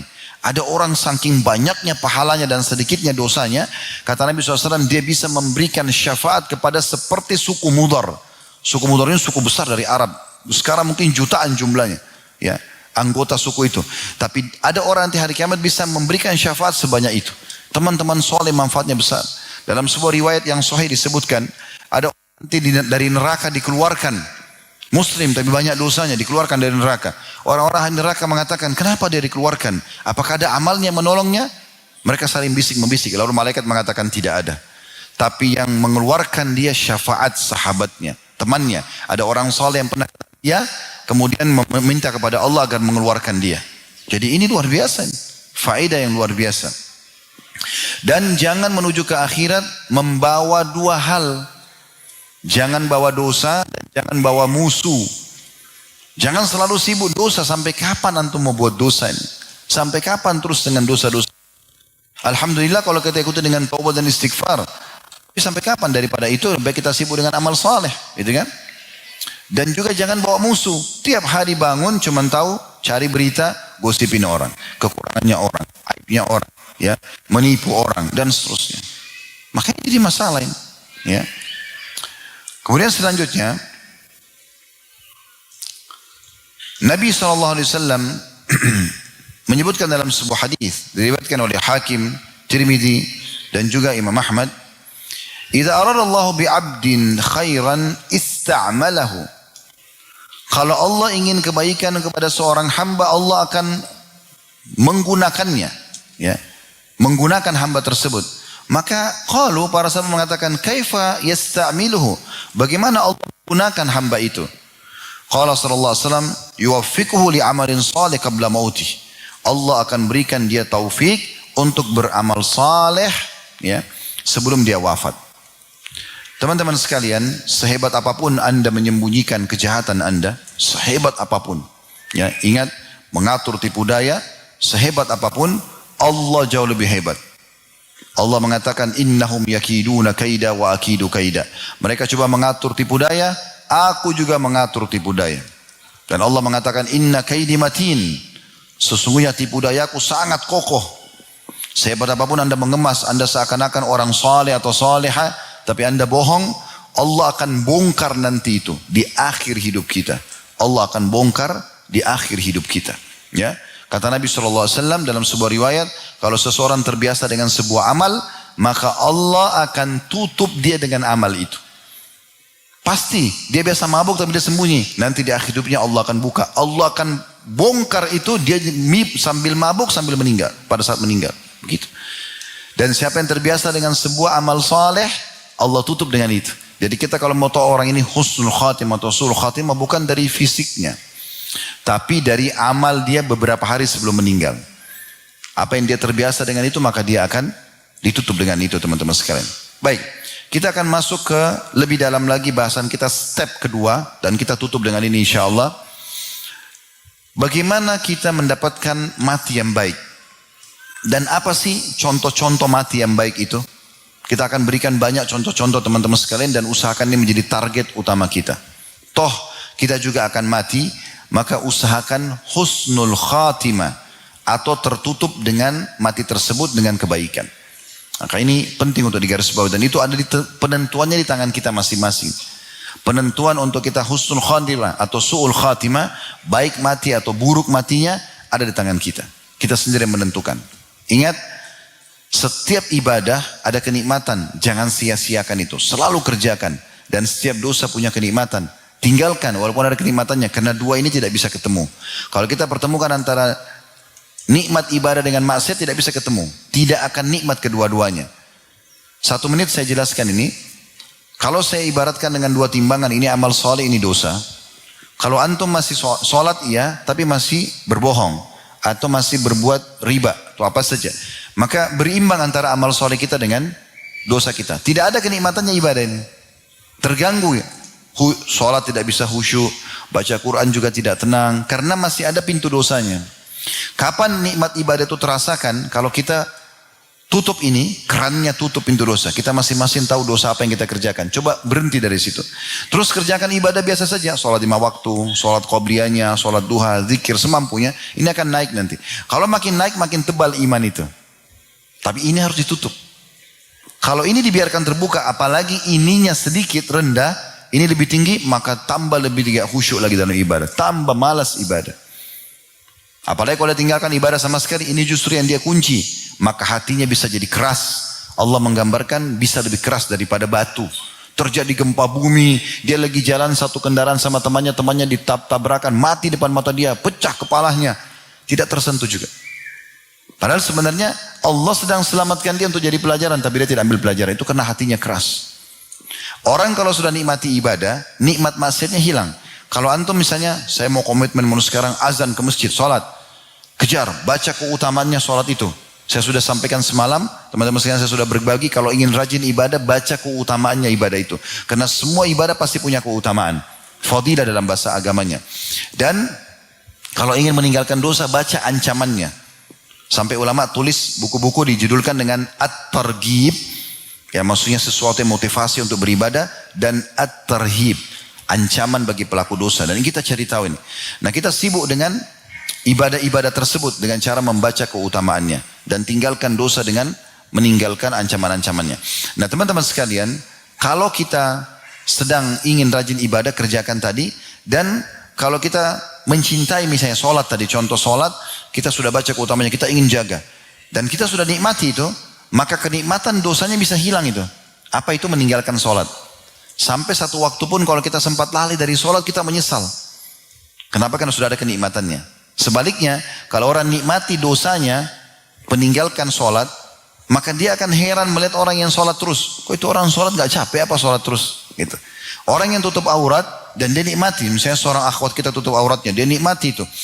Maka satu waktu dia tutup terus auratnya. Satu waktu di rumahnya ada laki-laki nyelonong masuk, tiba-tiba masuk. Bukan mahramnya, terlihatlah lehernya, terlihatlah tubuhnya. Pasti dia merasa risih. Dia gak enak. Karena dia tahu ini dosa. Dia gak mau, padahal bukan dia melakukannya. Karena dia sudah nikmati jilbab itu. Dan dia akan heran orang yang tidak tutup aurat. Kenapa ya sayang orang yang tidak tutup aurat. Allah akan hukum nanti. Begitu kalau kita nikmati ibadah. Nah orang kalau nikmati dosanya, buka auratnya, maka dia akan menikmati. Dan nikmat ibadahnya hilang. Dia akan merasa, lihat kok aneh orang ini, kok tutup aurat. Kok dia sampai pakai cadar, nggak panas ya? Begitu, jadi tidak bisa ketemu ini. Nah orang kalau buka dua-duanya, maka akan hilang keduanya kenikmatannya. Ada orang pakai kopiah, pakai baju koko, sudah mulai ikut pengajian. Tapi dia juga pacaran misalnya. Apa yang terjadi? Dia merasa risih, mau gandengan tangan nggak enak, mau ini nggak enak. Karena dia tahu dia juga pakai pakaian muslim. Jadi dia berada di antara keduanya. Tidak bisa ini, ya, tidak bisa ketemu. Tapi kalau orang tidak peduli dengan keimanannya, maka mungkin dia nikmati saja. Orang mabuk tapi dia juga masih sholat. Dia mabuk jam 4 subuh misalnya. Azan jam 4.30. Pada saat dia mau mabuk, dia nggak enak mabuknya. Karena dia setengah-setengah. Mau sholat sebentar nih gimana? Tapi kalau orang tidak pikirkan sholatnya, dia tidak pikir ibadahnya, dia mabuk. Biar sampai tidur di jalanan, dia nggak peduli. Nah begitu. Jadi nggak bisa ketemu. Mulai detik ini teman-teman coba buat satu komitmen dari pengajian ini ke depan. Semoga Allah SWT mudahkan. Nikmati ibadah itu. Dan maksimalkan. Serta tutup semua keran-keran dosa. Nanti di situ antum akan rasakan iman itu akan bertambah. Karena ahli sunnah wal jamaah mengatakan, iman bertambah dengan ketaatan, berkurang dengan kemaksiatan. Baik, kita masuk ke step keduanya. Mati-mati yang baik dalam Islam. Yang pertama adalah orang yang meninggal dalam keadaan mengucapkan la ilaha illallah. Sesuai dengan sabda Nabi SAW, man kana akhiru kalamihi la ilaha illallah dakhala al-jannah.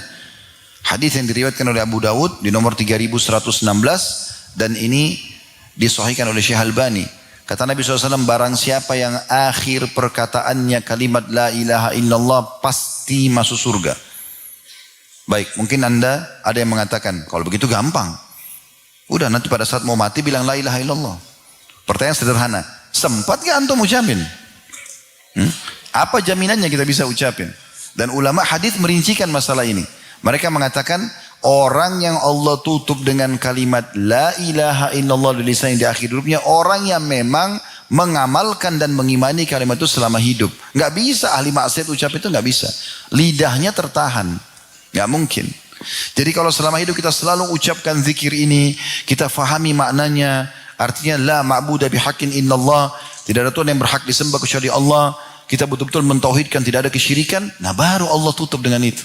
Kalau enggak bisa. Ya, jadi ini bukan main-main ini, bukan mainan untuk bisa dipermainkan gitu. Yang kedua adalah seseorang yang selalu berharap agar mati syahid. Agar mati syahid, ya. Dan ini sebuah hal yang baik sekali. Karena kata Nabi SAW dalam sebuah hadis yang sahih, man talaba syahadata bisidq ballagahu Allah manazil asy-syuhada wa in mata ala firashi. Siapa yang betul-betul tulus berharap mati syahid, mati yang terbaik ya dalam Islam, maka Allah akan berikan dia kedudukan orang yang mati syahid walaupun mati di atas ranjangnya. Jadi selalu baca keutamaan orang mati syahid, gitu kan? Dan orang mati syahid ini banyak ya, bukan cuma mati di medan perang. Dengarkan hadisnya. Hadis yang pertama riwayat Bukhari dan Muslim. Kata Nabi SAW, asyuhada'u khamsatun. Orang yang mati syahid ada 5. Beliau mengatakan, al-mat'un. Ya. Orang yang kena wabah, taun. Kalau terjemahan di kamus-kamus saya lihat itu wabah pes. Tapi sekarang setelah masa corona kemarin, ulama mengeluarkan fatwa bahwasanya masuk umumnya wabah. Makanya orang yang meninggal corona kemarin dianggap juga begitu. Ya. Kemudian yang kedua, wal mabtun. Yaitu orang yang meninggal karena menderita sakit di perutnya. Sakit apa saja. Yang penting penyakit perut. Itu juga mati syahid. Kemudian yang ketiga, wal gharik. Dan orang yang mati tenggelam. Yang keempat, wasahibul hadmi. Dan orang yang tertimpa reruntuhan bangunan. Kemudian yang kelima, wasyahidu fi sabilillah, yaitu orang yang mati syahid di jalan Allah. Dalam hadis yang lain, hadis ini diriwayatkan Ahmad dan juga hadis ini dinilai sahih berdasarkan syarat Imam Muslim. Abdullah bin Bushr radhiyallahu anhu berkata bahwasanya Rasulullah SAW bersabda, al-qatilu fi sabilillah. Orang-orang yang mati di jalan Allah, syahid, terhitung mati syahid. Tentu ini tergantung kadar keikhlasan ya. Karena ada juga orang yang mati di medan perang tapi tidak dapat mati syahid. Kata para ulama, ini Allah pilih siapa yang paling tulus hatinya ingin mati baru Allah kasih. Dan subhanallah, syuhada di medan perang ini dihitung lebih sedikit daripada orang yang hidup. Perang Badar ada 314 sahabat, yang mati syahid 60. Enggak semua mati syahid. Padahal sudah jelas-jelas kalau zaman sekarang kan masih jarak jauh orang nembak. Kalau zaman dulu pedang sama pedang. Tombak bisa dilempar setiap saat, anak panah bisa dilemparkan setiap saat kepada kita. Tapi cuma 60 yang mati. Di perang Uhud ada 700 sahabat, yang meninggal 70 orang. Di perang Khandak nggak ada sahabat yang mati. Ya. Di perang Khaybar juga dihitung jari sahabat yang mati. Dihitung jari. Tidak disebutkan berapa pas jumlahnya, tapi ada beberapa orang yang disebutkan meninggal pada saat itu. Di antaranya ada satu orang dari suku Badui yang baru masuk Islam, kemudian dia syahid, dia mati, dan Nabi SAW mengatakan, siapa yang mau lihat penghuni surga yang belum pernah sujud sekalipun, lihat orang ini. Karena baru syahadat, ikut perang, lalu mati. Tapi tidak disebutkan namanya orang ini. Cuma dihitung jari, padahal perang Khaybar itu antara 1.400 pasukan muslim melawan 10.000 pasukan Yahudi. Sedikit yang mati. Begitu terus dengan peperangan-peperangan yang lain, ya. Sedikit sekali para syuhada. Jadi syuhada ini memang orang yang mati dalam perang ini orang yang betul-betul tulus. Mungkin Anda bilang, Ustaz, bagaimana caranya ya orang supaya mau termotivasi mati? Ini nggak gampang ini. Mau menerima, tentu bukan kita pasrah, kita melawan, tapi pada saat musuh tusuk badan kita, musuh tembak kita, atau kita kena bom, bagaimana caranya supaya saya bisa menghadapi itu? Sederhana. Jawabannya, coba fahami teman-teman sekalian dan renung ini. Mati itu dalam Islam satu. Mati dalam Islam itu cuma satu. Ada orang mati ditabrak kereta api, kepalanya hancur. Ada orang tenggelam di lautan, habis badannya dicabit-cabit oleh ikan. Ada orang yang naik pesawat meledak. Dan ada orang mati di atas ranjang, tidak apa-apa, tidak sakit, tidak ada kena apa-apa yang menurut mata manusia tidak berbahaya bagi dia. Semua itu dalam Islam melalui satu proses. Itu saja. Yaitu sakaratil maut, pencabutan ruh oleh malaikat. Dan Nabi SAW mengatakan, kalau orang mukmin meninggal, maka malaikat maut di ubun-ubun kepalanya akan mengatakan, hai jiwa yang baik, keluarlah kepada rahmat Tuhanmu. Maka ruhnya keluar lebih mudah daripada keluarnya air dari mulut kendi.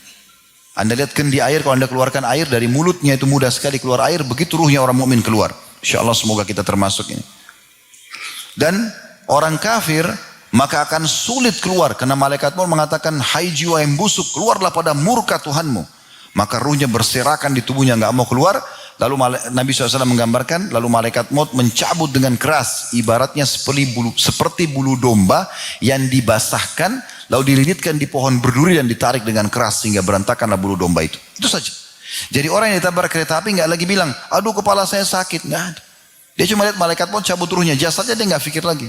Orang yang ditusuk musuh, orang yang ditebas lehernya, orang yang meledak di atas pesawat, tidak lagi lihat itu.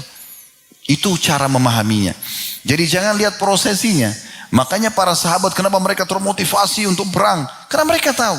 Mereka pada saat ditusuk musuh ajal datang tidak akan sakit lagi. Seperti itu. Maka orang yang mati syahid ini kedudukannya paling tinggi. Mati di medan perang. Tentu ini dengan syarat-syarat dan rukun yang benar ya. Bukan seperti sebagian orang sekarang mengatasnamakan jihad lalu bom sana sini. Ini enggak benar, ini enggak ada dalam Islam. Semua ulama muslim pasti membantah masalah itu, ya. Karena namanya bom bunuh diri. Sekarang bom dirinya lalu dia mati syahid.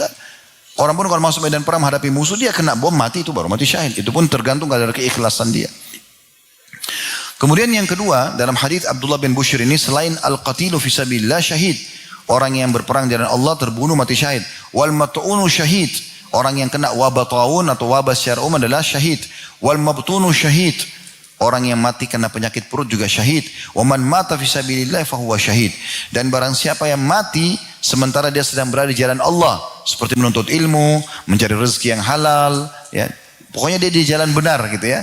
Silaturahim keluarga, maka ini insyaallah mudah-mudahan masih dianggap mati syahid. Riwayat yang lain, Jabir bin Atiq radhiyallahu anhu mengatakan, dan hadits ini diriwayatkan oleh Abu Daud, dan juga hadits ini ya, disahihkan ya, oleh para ulama hadis. Kata Nabi SAW, asyhadatu sab'un siwal qatli fi sabilillah. Mati syahid ada 7 selain mati di medan perang. Berarti ada tambahannya. Kalau tadi kan disebutkan ada 5, ini ada 7. Kalau tadi pun 5 itu sudah masuk mati syahid di medan perang. Kalau ini Nabi SAW tambahkan lagi. Ini karunia yang luar biasa untuk kita. Kata Nabi SAW, mati syahid itu ada 7 selain mati di medan perang. Yang pertama al-mat'un, syahid. Orang yang kena wabah, maka dia mati syahid. Wal ghariq, syahid. Orang yang tenggelam, mati syahid. Wa sahibu zatal jambi syahid. Dan orang-orang yang kena penyakit lambung, mati syahid. Ya. Wal mabtunu syahid. Orang yang kena ya, Penyakit di perutnya syahid. Jadi yang pertama adalah orang yang kena wabah, yang kedua orang tenggelam. Kalau dalam hadis ini urutannya, orang yang meninggal kena penyakit lambung. Kemudian yang keempat orang yang kena penyakit perut secara umum, apapun itu. Dia juga syahid. Kemudian kata Nabi SAW, wasahibul hariq, syahid. Orang yang mati kebakaran, syahid. Kemudian walladhi yamutu tahtal hadmi, syahid. Orang yang meninggal dalam kondisi kena reruntuhan bangunan, syahid. Wal mar'atu tamutu bijum'in, syahid. Dan wanita pun yang meninggal dalam kondisi bayi di perutnya atau prosesi melahirkan, syahid. Nah, di sini ada tambahan wanita, ya. Beberapa waktu lalu subhanallah sempat terjadi di Masjid Haram, ya. Itu kejadian yang luar biasa itu. Kalau antum sempat lihat yang reruntuhan Masjid Haram jatuh. Itu secara struktur, dan itu disampaikan juga oleh para arsitek pada saat itu, kayaknya itu nggak mungkin terjadi. Bangunan sekokoh itu secara hitung-hitungan manusia nggak mungkin rubuh, dijatuhin pun alat berat itu tidak mungkin separah itu. Subhanallah, ditemukan pada saat dibersihkan ada orang meninggal lagi sujud, ada yang pegang Quran dalam kondisi dia ditimpa tuh, mati. Quran masih di tangannya. Ya. Ada yang lagi pakai baju ihram dan segala macam. Maka subhanallah, saya mengatakan maha suci Allah yang telah memilih siapa yang mati syahid. Mungkin ada di antara mereka yang minta supaya mati di situ. Allah datangkan ini dan Allah pilih. Subhanallah. Kemudian dalam riwayat yang lain disebutkan oleh Ibnu Ambari, di anna Allah Ta'ala, ya, wa malaikatahu alaihimus salam yashhaduna lahu bil jannah, fa makna syahid mashhud lahu. Bisa juga makna syahid tidak harus mati di jalan Allah, tapi siapapun yang Allah Ta'ala dan para malaikatnya menyaksikan orang tersebut dengan surga, dapat jaminan surga, maka makna syahid masuk di dalamnya. Ini diambil daripada syarah Sahih Muslim. Baik, ini yang kedua dari mati syahid, ya. Berharap agar mati syahid. Berdoa kepada Allah agar ditutup dengan hidupnya. Dengan cara apa terserah, itu terserah Allah. Gitu kan? Tapi kita minta tulus supaya Allah jangan saya mati biasa. Matikan saya dalam kondisi syahid. Dan siapa yang berharap itu tulus dari hatinya, nanti Allah yang pilihkan, maka dia akan mendapatkan derajat nanti di akhirat orang yang mati syahid, walaupun dia mati di atas ranjangnya. Misal antum mati bukan kena perang, antum mati bukan kena kebakaran, bukan kena tenggelam, bukan kena reruntuhan, bukan kena wanita yang melahirkan. Tapi kita mati dasarnya cuma dalam hati ini berharap kalau Allah bisa matikan syahid, maka Allah akan kasih. Ya. Ulama menanggapi tentang harapan Khalid bin Walid radhiyallahu anhu.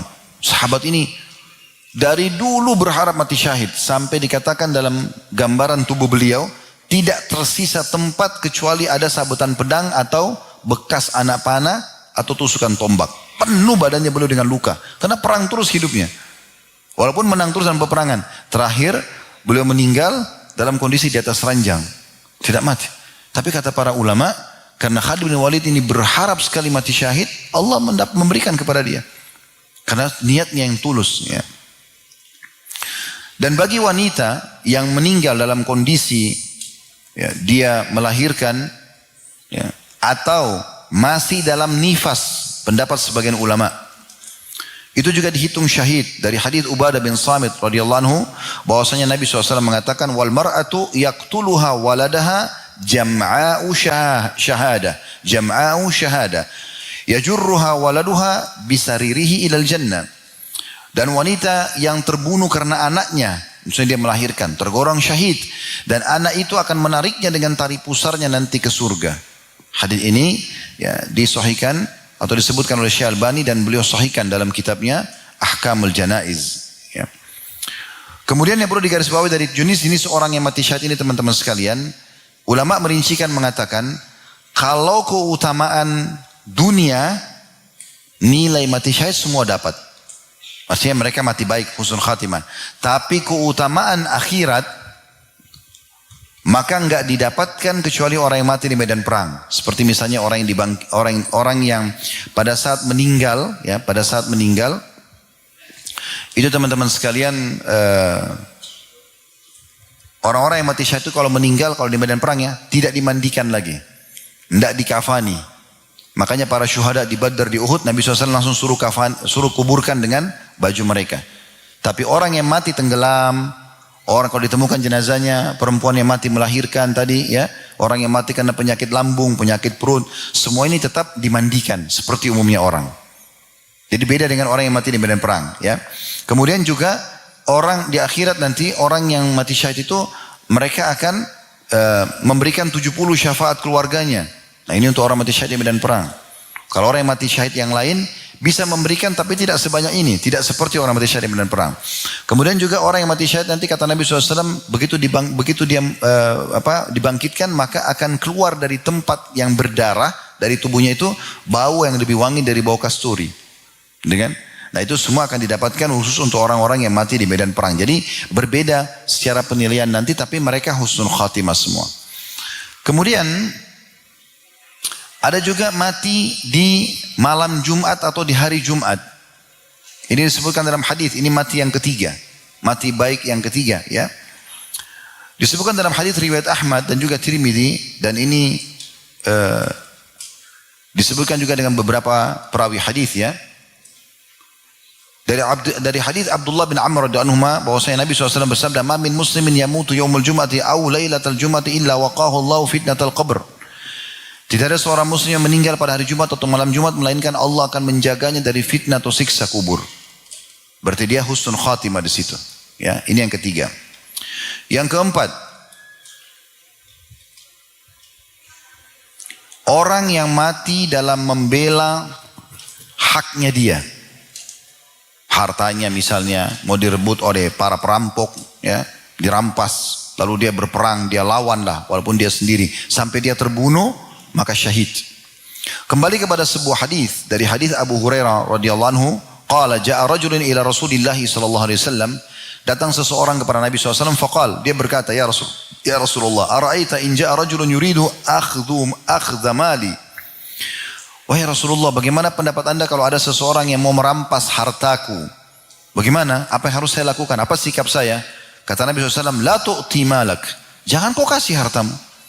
Dan ini teman-teman luar biasa ya. Islam mengajarkan sifat ya keberanian pada saat membela kebenaran. Tidak boleh pengecut. Jangan kau kasih. Lalu apa kata orang itu? Dia lanjutkan. Dia mengatakan, qala araita in qatalani. Bagaimana kalau orang itu memaksa dan dia berusaha membunuhku? Kata Nabi SAW, qatilhu, lawan dia. Lawan itu perampok. Ini sabda Nabi ya. Lalu kemudian, bagaimana kalau saya terbunuh di tangan dia? Kata Nabi SAW, kau mati syahid. Kalau kau meninggal dibunuh oleh perampok tersebut, kau mati syahid. Qala araita in qataltuhu, qala huwa finnar. Kata orang ini, bagaimana kalau saya yang bunuh dia? Kata Nabi SAW, dia masuk neraka. Begitu Nabi SAW mengingatkan kepada para sahabat, dan hadisnya hadis sahih riwayat Muslim nomor 140. Ya, dan memang kita sudah tahu di antara doa-doa Nabi SAW adalah beliau berlindung dari sifat jubun namanya, pengecut. Ya, pengecut. Tentu teman-teman sekalian, keperkasaan bukan untuk pamer, bukan untuk menunjukkan kepada orang perkasa, ya, teriak-teriak, bukan. Justru kalau antum melihat ada orang sangat tenang, tidak emosional, nah itu orang yang perkasa sebenarnya. Tapi di saat dibutuhkan dia akan keluarkan untuk membela dirinya, kemampuannya untuk membela dirinya sampai dia mati syahid. Itu yang kata Nabi SAW dalam hadis yang sahih. Laisa sur'atu bil ghadab. Bukan keperkasaan, kejantanan. Ya. Itu dilihat daripada teriak-teriaknya orang. Walakinna sur'atu man malaka nafsu indal ghadab. Tapi keperkasaan itu terlihat, keberanian itu justru pada saat orang bisa mengontrol emosinya. Dia saat terdesak, dia melawan. Ya. Dalam riwayat yang lain, bahwasanya ada seseorang juga datang kepada Nabi SAW. Qala ja'a rajul ila Nabi SAW faqala ar-rajulu ya'tini fayuridu ilai fayuridu mali. Ini sebenarnya hadis diriwayatkan oleh Qabus bin Mukharik ya, dari bapaknya, dari ayahnya. Dia mengatakan, aku mendengarkan Sufyan Tsauri menyebutkan hadis ini. Dia mengatakan bahwasanya ada seseorang datang kepada Nabi SAW dan mengatakan, ya Rasulullah, bagaimana kalau seandainya ada seseorang yang datang ingin merampas hartaku? Qala zakirhu billah. Kata Nabi SAW, ingatkan dia kepada Allah. bertakwalah kepada Allah, takutlah, nanti Allah akan hukum kamu, ingatkan.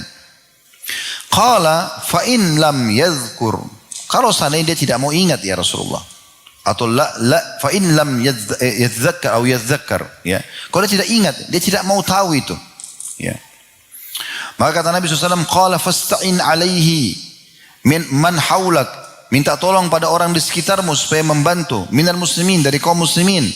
Qala fa in lam yakun hauli ahadun minal muslimin, bagaimana kalau di sekitar saya tidak ada satupun umat Islam?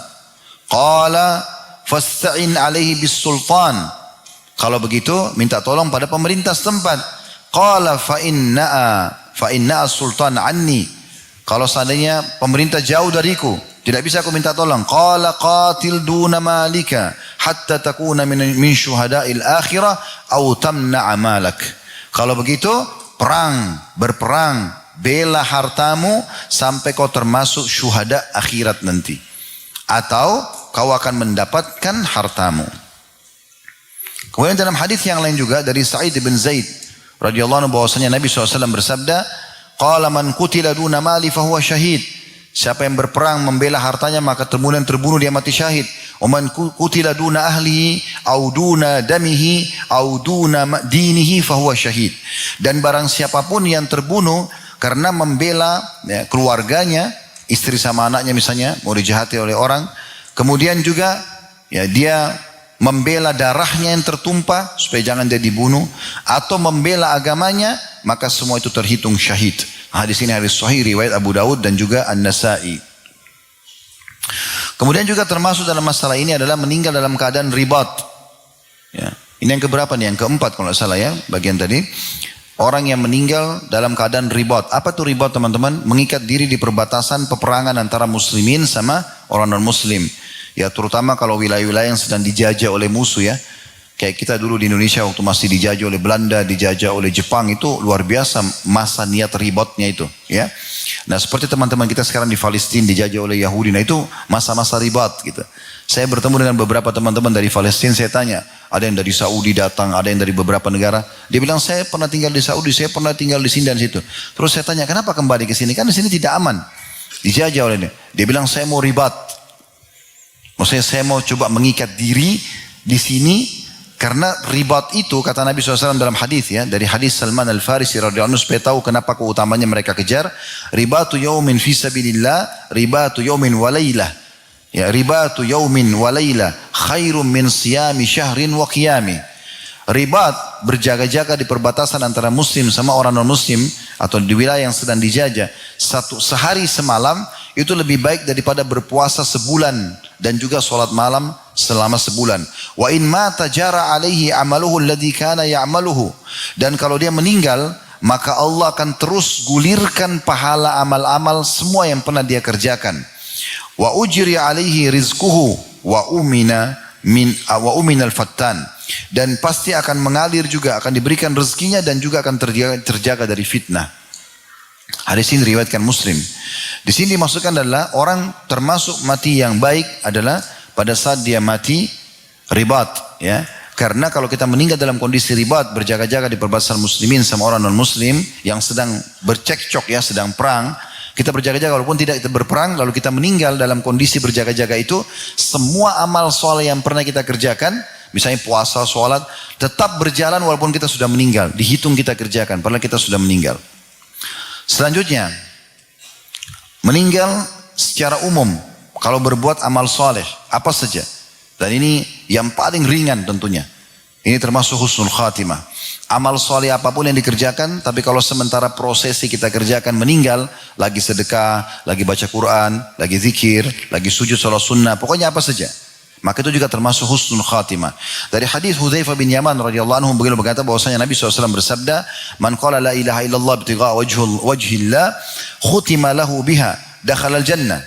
Barang siapa yang mengucapkan la ilaha illallah karena ikhlas mencari wajah Allah, kemudian amalnya ditutup dengannya, maka ia masuk surga. Kemudian dikatakan, "Wa man shama yauman ibtigha wajhillahi, khutima lahu biha, dakhala al-jannah." Siapa yang berpuasa satu hari niat ikhlas karena Allah, kemudian dia meninggal dalam kondisi puasa, dijamin masuk surga. Wa man tasaddaqa bi shadaqatin khutima lahu biha dakhala al-jannah. Dan barang siapa yang lagi bersedekah, kemudian ditutup hidupnya dengan sedekah, lagi prosesi sedekah, lagi transfer atau mengantarkan makanan atau minuman yang mau disedekahkan atau pakaian, kemudian dia meninggal, maka dijamin masuk surga. Hadits ini disebutkan oleh Syalban dalam Ahkam al-Janaiz dan beliau menyatakannya sahih. Ini teman-teman sekalian ya, yang dianggap mati syahid yang ke-5 atau yang ke-6 ya. Kemudian juga termasuk husnul khatimah adalah kalau banyak orang yang memujinya di saat dia meninggal, pujian orang ya. Jadi kalau teman-teman mau tahu poin ini, sekarang bayangkan diri kita di detik ini meninggal. Kira-kira menurut antum pribadi, orang akan nilai baik atau tidak? Misal pada saat kita meninggal ini, keluarga kita, istri, suami, keluarga, teman-teman sekitar kita, lingkungan kita mengatakan, si fulan mati, orangnya baik. Misal contoh, bayangkan aja antum mati sekarang, orang akan bilang apa sih? Kalau orang akan bilang baik, berarti itu baik, itu baik. Itu husnul khatimah. Kalau orang cerita buruk, berarti su'ul khatimah. Ini kembali kepada sebuah riwayat. Dari Umar radhiyallahu anhu, beliau mengatakan, ya, atau dari awal riwayatnya, Anas bin Malik meriwayatkan radhiyallahu anhu, dia berkata, mereka pernah rame-rame para sahabat mengusung jenazah. Lalu, atau lewat, waktu Anas bin Malik, Umar bin Khattab, dan sahabat-sahabat Nabi lain lagi sama Nabi, terus ada jenazah lewat. Dan jenazah lagi diusung, gitu kan.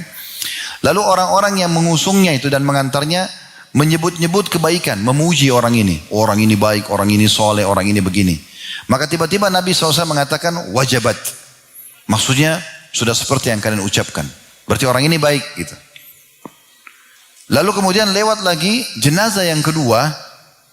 Orang-orang pada mengusung jenazah itu tapi orang sebutin keburukannya. Orang ini jahat, orang ini begini, disebutkan keburukannya. Maka kata Nabi SAW, wajabat. Seperti yang kalian ucapkan. Maka Umar mengatakannya, Rasulullah, apa maksud anda dengan perkataan anda? Telah terjadi itu. Seperti yang kalian ucapkan. Maka kata Nabi SAW, Hadha asnaitum alaihi khairan, fawajabat lahul jannah. Jenazah yang pertama tadi, kalian muslimin puji-puji kebaikannya. Maka Allah wajibkan baginya surga. Allah berikan dia surga dengan itu. Wa hadza asnaitum alaihi syarran wa wajabat lahul jannah. Fawajabat lahun nar. Golongan kedua kalian sebutkan keburukannya. Ini pezina, ini pemabuk, ini segala macam. Maka wajib bagi dia masuk neraka. Antum syuhadaullahi fil ard. Ketahuilah kalian adalah para saksi-saksi Allah di muka bumi. Hadis ini hadis sahih diriwayatkan oleh Bukhari dan Muslim. Juga dalam riwayat yang lain, riwayat ini diriwayatkan Imam Ahmad dan dengan sanad sahih, bahwasanya Abul Aswad radhiyallahu anhu mengatakan, aku pernah mendatangi Madinah, lalu duduk menghampiri Umar bin Khattab. Kemudian lewatlah jenazah, lalu Umar mendengar orang-orang memuji kebaikan terhadap jenazah tersebut. Beliau mengatakan, wajabat. Seperti Nabi praktik, seperti Nabi sampaikan di masa hidup beliau kan. Wajib ini dia. Kemudian lewat jenazah yang lain ternyata ada juga orang yang menyebut-nyebut ya kebaikan. Umar mengatakan wajabat. Orang ini pasti akan dapat apa yang dipuji itu. Lewat yang ketiga, orang-orang nyebut keburukannya. Umar juga mengatakan wajabat. Dapat orang ini apa yang disebutkan itu. Maka kata Abul Aswad, aku bertanya, apa yang anda maksudkan itu wajabat wahai Amir Mu'minin? Maksudnya sudah pasti itu terjadi. Umar mengatakan, aku mengatakan seperti yang dikatakan Nabi SAW. Ayyuma muslimin syahida lahu arba'un bi khairin adkhalahu Allahul jannah. Tidak ada seorang muslim pun yang dipuji kebaikan oleh 4 orang saja. 4 orang ini semua bilang ini orang baik. Kecuali pasti dia masuk surga. Lalu aku berkata, maksudnya Umar berkata kepada Nabi SAW, ya Rasulullah, bagaimana kalau 3? Ya, maka Nabi SAW mengatakan sama. Lalu ada yang mengatakan, ya Rasulullah, bagaimana kalau cuma 2 orang yang puji dia? Kata Nabi SAW, 2 orang juga. Kemudian kami bertanya, atau kemudian kami tidak bertanya tentang 1 orang. Kata Umar. Di sini Imam Nawawi rahimahullah menjelaskan dulu, supaya jelas ya. Harus gamblang kita belajar ini. Jadi makna 4 orang, atau 3 orang, atau 2 orang saja yang memuji dia. Kata Imam Nawawi, yang dimaksud adalah pujian orang-orang ya, yang sudah meninggal dunia. Tapi pujian ini dari ahlul fadl dan kalangan orang-orang soleh yang punya kedudukan. Jadi bukan semua orang. Ini sekarang ini salah fahami kan? Jadi bukan sembarangan orang misalnya mengatakan, oh ini orang baik, tidak. Harus orang-orang ini memang orang-orang saleh, terkenal dekat dengan Allah. Kalau mereka yang memuji, maka berarti terjadi, walaupun cuma 2 orang. Saya ada seorang ulama mengatakan, oh si fulan meninggal, itu orang baik tuh. Nah ini masuk dalam masalah ini. Bukan pujian sembarangan orang. Nah ini Imam Nawawi memberikan batasannya. Nah ini teman-teman sekalian, gambaran kita tentang masalah mati-mati yang baik. Tentu ada juga bahasan tentang su'ul khatimah, tapi saya tidak bahas itu. Karena kita tidak ingin su'ul khatimah dan tidak perlu. Ya, teman-teman kalau ingin mendapatkan apa yang Allah janjikan, cukup sibukkan diri dengan amal soleh. Habiskan energi dan waktu, harta untuk itu. Tidak usah sibukkan diri meninggalkan dosa, nggak usah. Dosa itu akan kita tinggalkan kalau kita sibuk dengan amal soleh. Husnul khatimah akan didapatkan dan jauh dari su'ul khatimah kalau kita fokus dengan husnul khatimah. Oleh karena itu kita tidak perlu mengetahui oh su'ul khatimah, ya sudah orang meninggal dalam maksiat itu su'ul khatimah. Tapi kita tidak perlu bahas. Gak perlu juga contoh-contohnya Fir'aun, Haman dan segala macam. Karena itu tidak kita perlukan. Yang kita perlukan bagaimana kita termotivasi untuk menjadi orang yang meninggal husnul khatimah. Dan semoga Allah SWT kabulkan, tentu kita termasuk semua yang hadir di sini insyaAllah tertutup dengan husnul khatimah. Allahumma amin.